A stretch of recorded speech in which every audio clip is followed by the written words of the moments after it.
Hey everyone, this is going to be a very different and unusual video for me because it's going to be a scripted discussion of a serious topic. So the issue at hand is ethics and morality, and a trend that I've noticed over the past 10 or so years of a general acceptance of the idea that all moral issues and situations can be reduced to simple math problems, stripped of all empathy and nuance. What got me thinking about this recently was Many a True Nerd's video on the trolley car problem and the prevalence of the thought exercise of the trolley car problem in discussions of morality. So, what is the trolley car problem? The simple version is a basic hypothetical. A trolley car is out of control and rolling down the tracks towards a group of 5 people who don't see it coming and will be killed by it.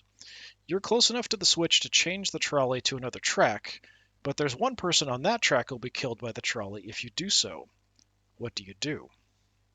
In response, many people will simplify the already simplified situation into a basic math problem. 5 is more than 1. Therefore, it's best to kill one person to save 5. Both laymen and ethical philosophers may make this mental leap, and it's understandable as a way to make a complex moral decision more simple and digestible, but this way of thinking also limits one's ability to see any nuance or feel any empathy for others when extrapolated into broader and more real-world situations. One can, for example, attempt to make the trolley problem more nuanced by providing additional details about those involved. Does your answer change if the group of 5 people on the tracks are trolley car workers? How about if they're all elderly? What if they are a prison work gang? What if the one person on the other track is in a wheelchair or a child? Most people would pause and think about these additional factors when making a decision, and real-life moral problems are infinitely more complex than this. The problem are those who also ignore any nuance and refuse to consider any situation as anything other than a mere math problem.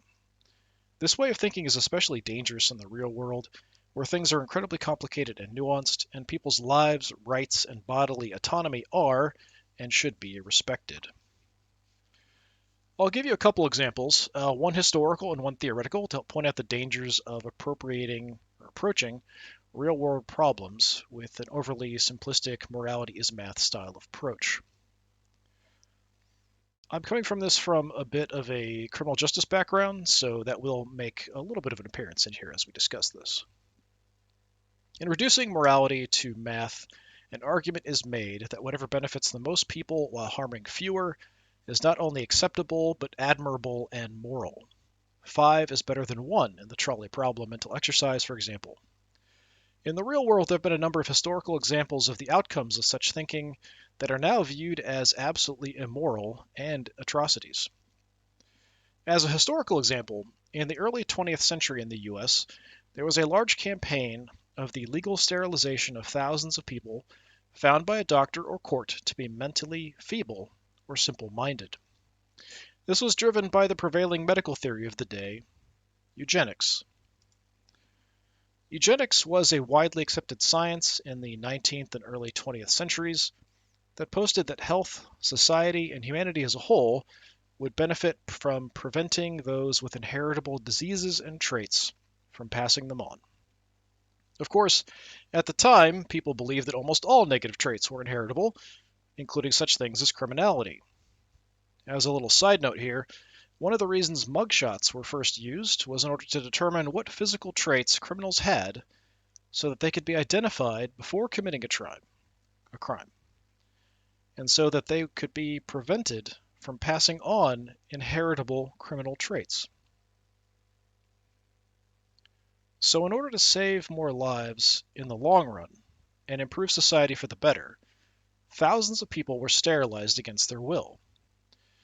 This was taken further by Nazi Germany, when Nazi Germany adapted and implemented laws regarding the sterilization of undesirables that were based on US laws.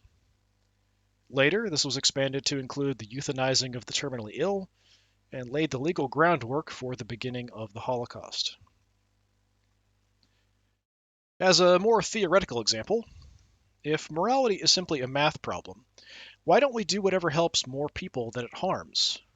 Why isn't there a yearly or even monthly lottery to randomly select a certain number of healthy young people to be killed and have their organs harvested in order to save others' lives. After all, if each person killed saves 2 to 3 others and improves the lives of another 5 to 6, that's just math. And 3 to 9 is more than 1. I mean, how much different is that than the draft? I'm being a little bit obtuse here on purpose. Well, it should be obvious to anyone that such an action would be immoral. It's murder. It violates the Hippocratic Oath. It violates the individual and their rights. And I don't understand how anyone with a shred of empathy could argue for such a situation at all, let alone call it morally right. This kind of thinking is extremely dangerous, and although I can understand the desire to reduce a complex situation to something more understandable, if this kind of thinking is applied to real-world situations, it could lead to the commission of atrocities. People aren't numbers, and those who strive to treat them as such have historically been war criminals or prosecuted for crimes against humanity.